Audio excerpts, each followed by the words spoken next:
There was once a city on the coast of Oregon called Wolf View, but something happened to it. I'm Mark, a detective working in Seattle, Washington, which isn't very close to where the city used to be. The spot on the Oregon coast where Wolf View should be shows no sign of a city. However, certain evidence related to me makes me 100% certain this place isn't a myth, or what some would call an old wise tale. Even though the location where the city is supposed to be is currently the location of the Siuslaw National Forest. I only ever started hearing about this when an unmarked grave site was rumored to be discovered by some local tourists. The tourists claimed to have found a severed hand while backpacking. When the tourists were brought in for questioning, they described it as the right hand of a teenage girl, and the fingernails apparently had purple nail polish on them. After running some tests, it was revealed that the hand belonged to a missing child named Samara. She had been missing for 2 years, and I don't know how her hand could have been found so far away from where she was last seen. Portland, Oregon. Once the police collected all the information from the tourists that they could get their hands on, the police led me and my apprentice to the location where they had found the severed hand. By the time we arrived, it was already past sundown, there was light rain, and you could even see the Big Dipper along with the Little Dipper. As we walked into Siuslaw National Forest, I saw something. A foot, and next to it the police found Samara's backpack, water bottle, and a tape recorder. The second my apprentice saw the foot, he took out a trash bag and vomited into it. What we saw, there was no explaining it. Sure, it was a foot, but something was wrong. Some toes were like a wolf's paw, other parts of the foot were human. It was as if it was halfway through some sort of transformation. There weren't any medical professionals nearby, so there wasn't any way to tell what we were looking at. When we took the foot and the belongings back to the station, we opened the bag and didn't find much except for photos, a water bottle and a phone.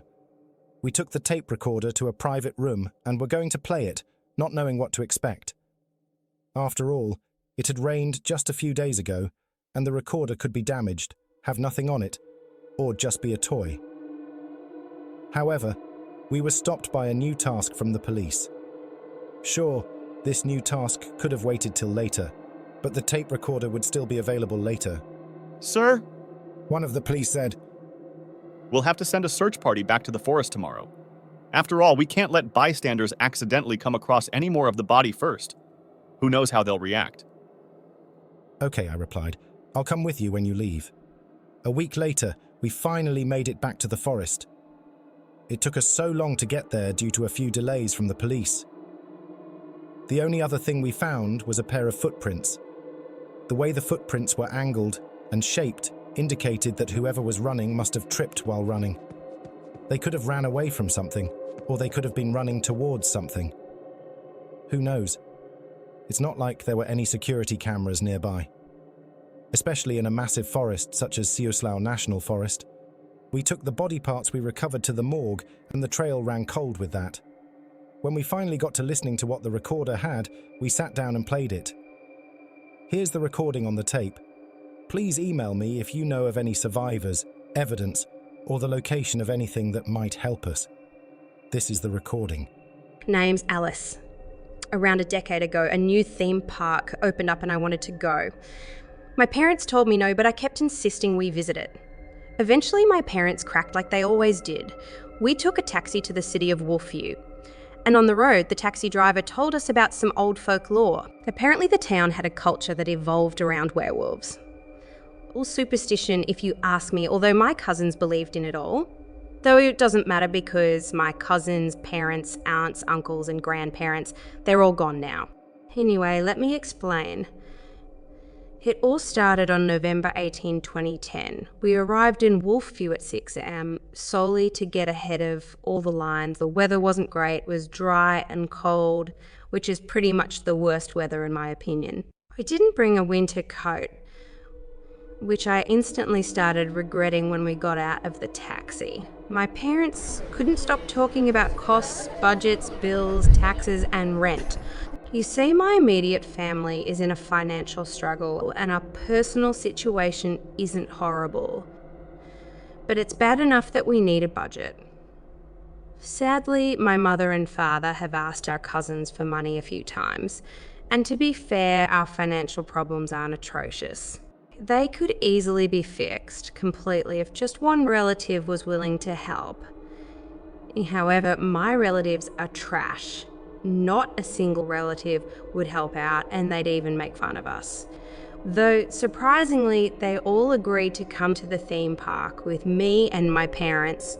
I was thrilled to hang out with my cousins all day, after all. It's the adults who are at each other's throats, not us. When I met up with my cousins for the first time in a while, we ran off to go on some rides, and we were all having a blast until something changed. I felt a weird, uncontrollable sense of dread washing over my body like a gust of wind. I shook it off, assuming that it could just be another case of my terrible quality instincts. A nice note, I've always trusted my intuition over my instincts because they're always more helpful and reliable. I looked around to get a peek at my cousins, and they were all there. Except for one. Timmy was gone. I called out, nothing. Timmy had seemingly vanished into thin air. Then a sudden awful stench filled the entire theme park. A few people even left in disgust. Flies started filling the food trucks, causing employees to run out, and I even heard a few people start screaming. I didn't know what was happening, just that people were upset for some reason and that one of my cousins disappeared. My intuition told me to keep an eye on my little cousin Eva. I grabbed her hand and pulled her close to me, knowing full well that I wasn't going to let her disappear like Timmy did. A siren started to echo in the distance, and some people even started running away. I didn't understand. No proper words could describe every emotion I felt in that moment. I held Eva even tighter and noticed something. All my other cousins had vanished too. Then it hit me, they chose to abandon us. Now, I understood that all of my family was in a pickle and that even a few of them were at each other's throats. Hell, I've even overheard one talking to himself, contemplating how he could take care of some of us. That relative in particular is one I don't look at in the eyes anymore. Though I didn't think any relatives hated me, let alone Eva. Eva was too young to understand what was going on, but technically so was I. After all, I didn't even fully understand what was happening until I saw something strange. There were weird shadows that were clearly coming from figures around the corner, and it looked like people were running from them. Then suddenly a woman came around the corner and started running in a panic. Then I saw it, and Eva saw it. For at least a second I covered her eyes because no toddler should have to see what this thing was. What came next was some sort of creature. Too big to be a dog, too wide to be a wolf, a werewolf. It charged at the nearest person and pinned them to the ground. Well, I'll never forget the last look on the face that would no longer belong to the women that the animal tackled to the ground. I watched as the horrific sight unfolded. That animal ripped that poor woman's intestines out. First the liver, then the lungs, and even the heart were ripped out of that innocent woman's insides. Then I watched in horror, holding Eva's eyes shut with my tightening grip. That dog bit the woman's head, and I couldn't even look. However, I did hear a snap. Eva, we're leaving. I saw the disappointment on Eva's face grow as I said that. But the rights. We'll get to those some other time. Let's go. I grabbed Eva's hand and started running to the nearest bus. All I could do is think about the fact that our family actually abandoned us. When we got on the bus, there was still some room, but this driver selfishly turned the ignition on and drove off, even though we could have easily fit an extra 10 people with us. I watched in horror as I saw more of those animals shred people into pieces like a sheep going through a paper shredder. Human beings were being treated like a turkey on Thanksgiving. As the bus drove away, I watched in dismay. As a few small fires were beginning to start, screams grew louder and people made failed attempts to run away.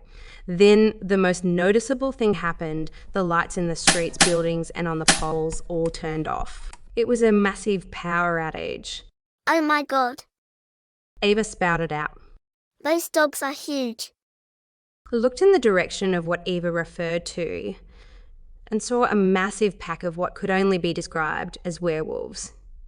I looked up at the sky and realised that it was dark out, and there was even a full moon. I couldn't believe it. Werewolves are supposed to just be a myth, but there they were. There were crowds of people running into the forest. Right behind them were those werewolves. Those animals were clearly hungry, and it looked as if they would bite some people and then run off after others, leaving the ones they spared to transform and become one of them, as if they had the whole thing planned out. Then the worst thing could have happened. Not more werewolves or any violence, no. The bus ran out of fuel. Because of this, we had to head all the way back to the theme park, where there might be some gas left over. When we got back, the bus driver shared something shocking. The GPS no longer worked on his phone. Not only that, but the bus driver even saw that the highway was cut off. Along with that, there weren't many people left in the theme park. Me and Ava went looking for our relatives. Me for my parents and Ava for hers. We found nothing. It was as if our parents disappeared. Even our other cousins were gone. There was no way to comprehend what was going on. Until recently, just about everyone around the world understood the idea that werewolves were just a myth. But now they were real and larger, stronger, faster, and smarter than anyone would want to believe. It's been weeks since they've attacked. They haven't come back, though nearby footprint smells and animal corpses is enough evidence to conclude that they're close. The people who were bitten, though not eaten, seem to have developed new traits.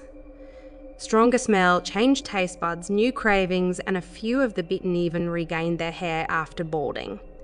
The theme park was turned into a sort of village extension for Wolfview. There's no access to civilization other than the city of Wolfview. No explanation either, though there are still lots of animals for people to hunt, and there's even been an increase of professional hunters in the area. For food gathering, of course, and never for sport.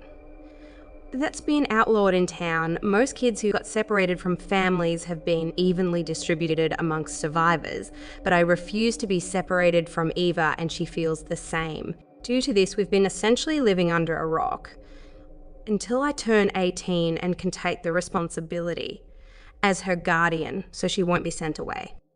These weren't the only events that happened. A few people managed to get their hands on a drone and flew it to the edges of the roads. The second the drone crossed over, it froze in midair. Then when no one would pay attention, it would disappear. After a few failed attempts of taking a look outside the city, other issues arose. The survivors who were bit by those werewolves started acting differently. They developed aggressive tendencies.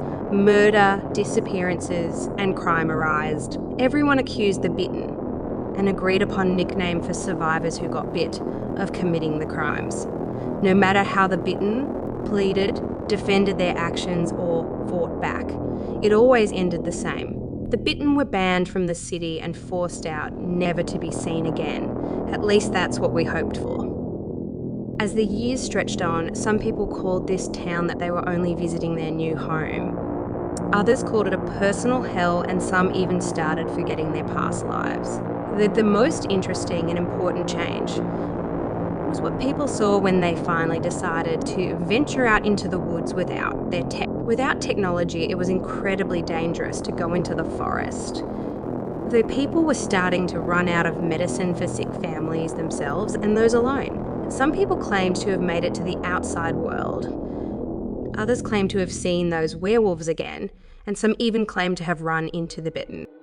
After these journeys into the forest, only one thing became clear. Not everyone could be trusted. What if the people who claimed to have seen the bitten got bit themselves? Or what if the people who claimed to see the outside just wanted to lure people into the woods and steal their supplies for themselves? Or worse, what if the people who claimed to have seen the werewolves had some sort of plan to overthrow the people in charge of town? Regardless, I've been making sure that Eva and I only allow a few trustworthy new friends to know about our presence. A few weeks after the journeys into the forest and the rumours about them died out, some troubling things started happening.